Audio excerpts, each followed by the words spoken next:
बोलती पुस्तके. ज्यांना वाचनाचा नाद त्यांना बोलती पुस्तके घाली साद. आमचं चॅनल सबस्क्राईब करा आणि सबस्क्राईब करायला इतरांनाही सांगा. नमस्कार श्रोते मित्रहो, बोलती पुस्तके सादर करीत आहे लेखक श्री रवींद्र रेखा गुरव लिखित कादंबरी बेदुने शून्य, प्रकरण 5. 12:30 वाजलेले. गौतमचा तास ऑफ होता. तो ऑफिसमध्ये जातो. मुख्याध्यापक मोबाईलशी खेळतोय. दिवसभर त्याचा हाच धंदा. गौतमला बघून त्याच्या कपाळावर आठी. त्याला माहीत होतं गौतम सर काम असल्याशिवाय ऑफिसमध्ये येणार नाहीत. गौतमला पाहताच तो म्हणाला, काय तास ऑफ आहे? होय, आता तास ऑफ आहे.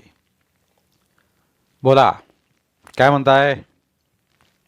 सर, शापोआचं जेवण सुरू होऊन बरेच दिवस झालेत. होय, बघितलंय मी. शेवंताबाईला जेवण चांगलं करायला सांगा. तेच सांगाय मी आलोय. या वर्षीपासून जेवणात त्यांना भाजी करायला सांगा. भाजी होय, बघूया की भाजीचं. मुख्याध्यापक गोंधळला. बघूया नाही सर, 8वीची पोरं 4 दिवसापासून विचारायला लागलेत. मराठी शाळेत भाजी देतात, इथं जेवणात भाजी का नाही? सर, आता पूर्वीसारखं सोपं राहिलं नाही. एखाद्या पालकानं तक्रार केली तर तुम्ही अडचणीत याल. कुठल्या पालकानं तुम्हाला विचारलं काय? पोरांनी विचारलं काय आणि पालकांनी विचारलं काय सारखंच की. उद्या ही पोरं घरात जाऊन पालकांना सांगतीलच की. उगाच विषयाची परीक्षा का करा? तुम्ही त्या शेवंताबाईंना तेवढं सांगा, जेवणात भाजी सुरू करा म्हणा. काय अडचण असली तर आम्ही मदत करू. ही मात्र लागू पडली. मुख्याध्यापकानं होकार दिला. तसा तो आतून भित्रा होता. पैशाची हाव मात्र त्याला गप्प बसू द्यायची नाही. दुसऱ्या दिवशी सुभाष मोरे कान ओढत मुख्याध्यापक ऑफिसमध्ये घुसला. बाकीचे शिपाई पाण्याला गेलेले. हा अध्यक्षाचा पाहुणा. त्यामुळे मुख्याध्यापकाच्या गोटातला. मुख्याध्यापकाबरोबर त्याचं सूत जुळायचं. तो मुख्याध्यापकाबरोबर गोड बोलायचा. सारखा त्याच्या कानाला लागायचा. त्याच्या गैरहजेरीतल्या शाळेतल्या हागल्या मुतल्याच्या बातम्या पुरवायचा. रजा मिळवायला आणि बऱ्याच वेळेला शाळेत उशिरा यायला त्याला त्याचा उपयोग व्हायचा. सुभाष मोरे तसा मठ्ठच, खरा आतल्या गाठीचा. कामाला ढम्म. एकदा शाळेत शिक्षक दिनाचा कार्यक्रम होता. शिक्षक दिन म्हणजे डॉक्टर राधाकृष्णांचा जन्मदिवस. त्यावेळी शाळा नुकतीच सुरू झालेली. तेव्हाच्या मुख्याध्यापकांनी सुभाष मोरेला गावच्या ग्रामपंचायतमध्ये पाठवलं. राधाकृष्णांचा फोटो आणायला सांगितलं. तेव्हा शाळा गावात भरत होती. कार्यक्रमाची सगळी तयारी झालेली. सगळे फोटोची वाट बघत होते. हा गडबडनं फोटो घेऊन आला. फोटो बघून मुख्याध्यापकाने कपाळावर हात मारला. बाकीचे सगळे पोट धरून हसायला लागले. याला डॉक्टर राधाकृष्णांचा फोटो आणायला पाठवलेलं. या येडप्यानं श्रीकृष्ण राधेचा फोटो आणलेला. राधाकृष्ण कोण याला माहीतच नव्हतं. सर, परवा गौतम सरांनी भाजीचा विषय काढला होता. यावर्षी काय बी करून भाजी द्यायचीच असं त्यांचं मत होतं. मुख्याध्यापक गुटखा चगळायचं थांबला. पचकन खिडकीतून बाहेर पिचकारी मारली. खुर्ची पुढे ओढली. सुभाष मोरेला विचारलं, आणि काय म्हणाल ते? यशवंता, गौतम सरांना यावर्षी भाजी पाहिजेच म्हणता. तेनच पहिल्यांदा विषय काढला. मग गौतम सर काय म्हणाले? भाजी देऊया म्हणाले. आम्हीच मग गौतम सर आहेत म्हटल्यावर भाजी मिळणारच असं म्हटलंय. त्यांच्या मनात काय आहे ते तरी कळेल. कांबळे सर काय म्हणत होते? ते काय बोलाय नाहीत, गप जेवाल ते. आणि काय चर्चा झाली? काय नाही, विषय तिथंच थांबला. कुंभार सर कशाच्या तरी निमित्ताने स्टाफ रूममध्ये आले होते. स्टाफरूम ऑफिसला लागूनच होती. त्यानं बघताच मांजरा सुभाष मोरे ऑफिसमधनं बाहेर आला. संध्याकाळी शाळा सुटल्यावर कुंभार सर गौतमला म्हणाले, सुभाष मोरे दुपारी मुख्याध्यापकाबरोबर होता. मला डाऊट आहे काहीतरी त्यानं चुगली केली असणार. करू देत, परवाच आपलं भाजीचं बोलणं सांगितलं असणार. मग आता मी मुख्याध्यापकांना बोललोय काल. ते भाजी देऊया म्हणालेत. सर, तुमच्या बोलण्यात जादू आहे. ही जादू एकदा त्या अध्यक्षावर करा. तो आता 15 ऑगस्टला येईल भाषण ठोकाय. यशवंत हराकला. मी सांगितलं म्हणून मुख्याध्यापक भाजी द्यायला तयार झाला नाही.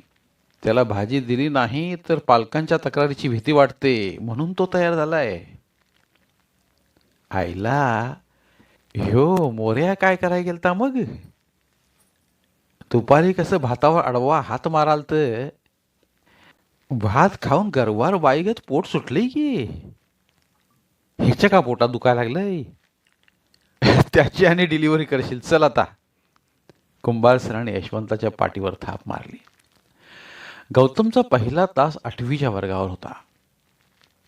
तो 8वीचा वर्ग शिक्षक. त्यानं हजेरी फाईल उघडली.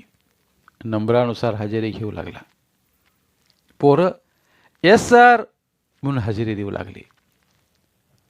10 नंबर 2 वेळा पुकारला, उत्तर नाही. गौतमनं फायलीतनं वर नजर टाकली. तसं पहिल्या बेंचवरचं पोरगं म्हणालं, सर, निलेश आज बी आला नाही शाळेला. तू त्याच्या बाबाला सांगून आलास काय? वय सर. काय म्हणाले? त्याचा बाबा उद्या पाठवून देतो म्हणालता. सर, मला निलेश गाठ पडला आता. मोठ्या पोरांच्या बरोबर वड्याला खेकडी धराय निघालता. मी म्हटलं त्याला शाळेला येणार काय म्हणून. काय म्हणाला? मला म्हटला मी शाळा शिकणार नाही, मुंबईला कामावर जाणार आहे. निलेश लिंगाडे हे लिंगाडेवाडीचं पोरग. 8 दिवस झालं शाळेत आलं नव्हतं. गौतमनं पोरांच्याकडून निरोप दिलेला, बाबाला शाळेत यायला सांगितलेलं. पण 8 दिवस झालं दोघांही बापलेकाचा पत्ता नव्हता. गौतमच्या मनात आलं, या पोरांचं कसं होणार? आई बाप अशिक्षित, गरिबी तर 5वीला पुजलेली. या डोंगर भागात पावसाळ्यात रोपचं भात फक्त पिकतं. उन्हाळ्यात पाण्याचा ठिपूस दिसत नाही.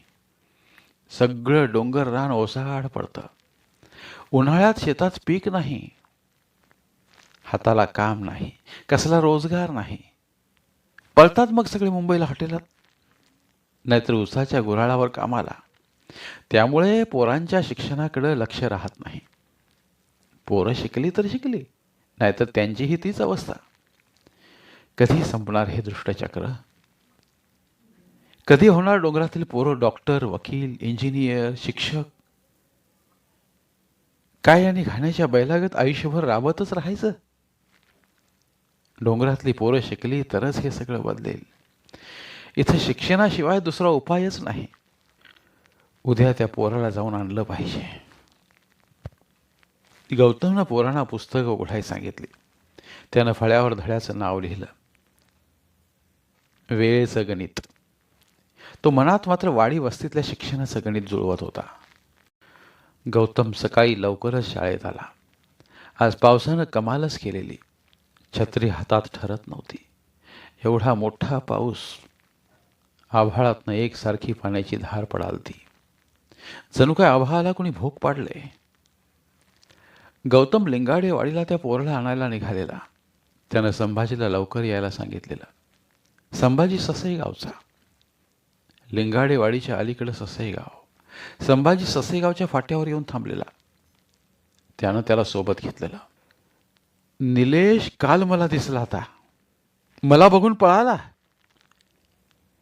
त्याच्या घरात कोण कोण असते संभादा? एक भाऊ आहे बारका, तो मराठी शाळेत आहे. आई बाबा आणि आजी आहे. त्यांची आजी चांगली आहे बघा. बाबाचं काय तो ऐकत नाही. बाबा बी तिच्याकडे जास्त लक्ष देत नाही. आपण पहिल्यांदा आजीलाच गाठूया. छत्रीला न जुमानता पावसाचं पाणी त्याच्या अंगावर पडू लागलं. गाडी रस्ता त्यात कच्चा, मोठ्या पावसानं जागोजागी खचलेला. सगळीकडे राडच राड.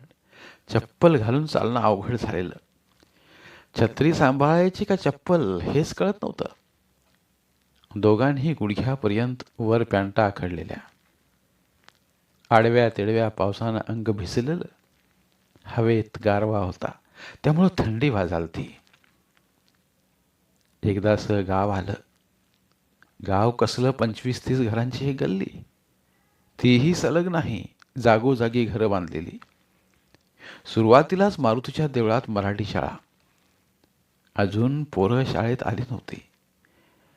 सर, तो बघा निलेश. चला, घरात गेला असणार, जाऊया. चला, बघा कुठलं घर आहे ते. दोघं घराच्या दारात आले. बाहेर पावळणीला बारडी ठेवलेली, त्यातल्या पाण्यानं पाय धुतले. आत गेले. 2 खोल्यांचं कच्च्या विटांचं घर, बाजूला जनावरांसाठी मांगोर. गौतमची नजर सोप्याभर भिरभिरली. बाहेरच्या सोप्यात भिंतीची पोपळं उडालेली, डिस्टेम्परने भिंती रंगवलेल्या. एका बाजूला साधा खाट, त्यावर दोघं बसले. गौतमची नजर फिरायला लागली. तिथंच एका कोपऱ्यात अंथरुणाचा ढीग, दांडीवर कापडं अस्ताव्यस्त पडलेली. दाराजवळच कोपऱ्यात कोंबड्यांचा खुराडा. हे गौतम सर नव्ह? बरं केल्यास आलासा ते, नाहीतर मीच येणार होतो साळ्यात. 70 गाठत आलेली म्हातारी त्यानं पाण्याचा तांब्या देत म्हणाली, ही निलेशची आजी. आजी, निलेश कुठं आहे? संभानं विचारलं. कुठं आत्ताच होता इथं. पळाला असेल भाड्या तुम्हाला बघून. शिकतोय काय बाव आणि रडतोय कुणाच दक्कल. संभाला कुणाच्या घरात आहे का बघा. गौतमनं सांगता संभानं तिथल्याच एका पोराला घेतलं. तो निलेशला बघाय गेला. हायस्कुलातलं सर आल्यात म्हटल्यावर शाळेची पोरं जमा झालेली. समोरच्या घरातल्या 2 म्हाताऱ्या आलेल्या. त्या गौतमला निहाळू लागल्या. पोरं उगाच सर सर म्हणायला लागली. गुरुजी, तेवढं काय बी करून पोराला साळत न्या. याचा बा असा साळा चुकून बसलाय, आता फिरतोय रानोमाळ. आजी, त्याचे वडील. तो कुठं आहे घरात? गेला की रोपाला वाय शेतात. शिवारात कामाची धांदल सुरू आहे. कुठं लांब आहे शेत? लांब कुठलं वैतेवरच्या अंगाला. तोवर संभाजी परत आला. तो आम्हाला बघून पळाला. आता गावायचं नाही. त्याच्या बाबाला गाठ पुढूया चला. अजय, कुठल्या शेतात आहेत? वय ती तर गव्याच्या शेतात. चला सर, जाऊया. थांबा जरा वाईच, चहा ठेवलाय. आजी, चहा आणि कशाला ठेवलास? असं काय बाबा, हे गुरुजी काय सारखं येत्यात होय घरला? आजीनं चहा दिला. टवकं गेलेल्या कपातला प्रत्येक घोट गौतमला अमृतावाणी वाटला. पावसानं गारटलेल्या अंगात तरतरी आली. दोघं निलेशच्या वडिलांना भेटायला निघाले. सोबत आजीही होती. आपला पोरगा शिकला नाही, नातवानं तरी शिकावं अशी तिची इच्छा. गुरुजी, चपला इथंच काढा, वाटत लई चिकोल हाय. दोघांनी चप्पल काढून ठेवली. पॅन्ट वर आखडली. पाय वाटेनं चालू लागले. मधी कुठेतरी बांधावरून जावं लागायचं. त्यावेळी पाय निष्ठायचा. बांधाच्या खाली उतरले की चिखलात पाय फसायचे. कसरतच करत चालावं लागायचं. तरी बरं, पावसाचा जोर ओसरलेला. दोघांकडे छत्र्या होत्याच. आजीनं अंगावर इरलं घेतलेलं. सगळीकडं शिवार हिरवगार दिसत होतं. मध्ये मध्ये तांबडं भडक पाणी वाहताना दिसायचं. सभोवती नजर टाकली की डोंगरातनं बारीक धारेचं धबधबं वाहतेलं दिसायचं. शिवारभर बघील तिथं माणसं दिसत होती. रोपाची कामं जोरात चाललेली. उभ्या पावसात बायका रोपा लावत होत्या. बापई गडी बैलांना घेऊन चिखल करत होते. सारा शिवार हलतेला दिसत होता. शिवारात सगळीकडे आंबा, फणस, काजू व जांभळीची झाडं. कुठेतरी आपट्याचं झाड, एखाद्या ठिकाणी करवंदाची जाळी. डोंगरावर मात्र करवंदाच्या जाळीचं हिरवंगार जंगल. मध्येच एखादी वघळ. गौतम हे सगळं डोळ्यात साठवत निघाला. गुरुजी, म्या खवनीनं संसार केला. खरं पोरानं समद घालिवलं. तसा तो चांगला होता. दारूचा नाद लागला आणि सगळ्या घराची राख झाली. आता तुम्हीच त्याच्या बाला समजावून सांगा. तू काय काळजी करू नकोस, गौतमनं धीर दिला. माझा एक भाचा तुमच्यासारखाच हायस्कूलात आहे बघा, आणि दुसरा भाचा कसला तरी साहेब आहे. खरं माझंच रांडचं नशीब. माझं पोर तेवढं शिकलं नाही. आजीचा आवाज घोगरा झाला. ह्यांना बघून निलेशच्या वडिलांनी बैल थांबवली. तो चिखलात सबंध राड झालेला. अंगात फक्त कासोळा आणि खाली हाफ चड्डी घातलेली. ओप्यातल्या बायका काम बंद करून उभ्या. त्यांच्या अंगावर इरली. पावसाच्या गारठ्यामुळे त्या उभ्या उभ्या थरथरत होत्या. त्या गौतमकडे बघायला लागल्या. किसना, हे गुरुजी आल्यात बघ निलेशला शाळेत न्यायला. ह्यासनी काय ते सांग. आजीनं आपल्या लेकाला सांगितलं. निलेशचा वडील कसनुस हसला. या की सर, एवढंच बोलला. निलेशला उद्यापासून शाळेत पाठवा. आत्तापासून शाळा सोडली तर पुढं कसं होणार त्याचं. गौतम बोलत राहिला. होय सर, बरोबर आहे सर, होय की, एवढंच तो बोलला. तुम्हाला मी पोरांकडून निरोप दिला होता. परवा येणार होतो. खरं घातीची कामं, म्हटलं जाऊया 2 दिवसानं. 2 दिवसानं कशाला गुरुजी, मी आहे तो उद्याला त्याला घेऊन. आजी, तू ये उद्या. अहो पोरग शिकलं तर तुमचंच नाव होईल की, त्याच्याही जन्माचं कल्याण होईल. सरच त्याचे वर्ग शिक्षक आहेत किसनादा. सरांचं पोरांच्याकडे चांगलं लक्ष असतंय. तुम्ही पाठवून द्या त्याला. मगापासून शांत असलेल्या संभाला राहावलं नाही. त्याला गौतमची धडपड दिसत होती. होय होय होय की, निलेशच्या वडिलांनी मान हलवली. आजी, येतो आम्ही. गौतम व संभा माघारी वळले. आजी लेकाला मदत कराय मागं थांबली. परत येताना शेतातली बाया माणसं बघालती. संभाजीला ओळखीचं कोणीतरी काय केलं म्हणून विचारायचं. पाऊस आता थांबलेला. झाडावर साठलेल्या पाण्याचं शिंतोडं पानातून खाली पडत होतं. धन्यवाद. उर्वरित कादंबरी पुढील भागात.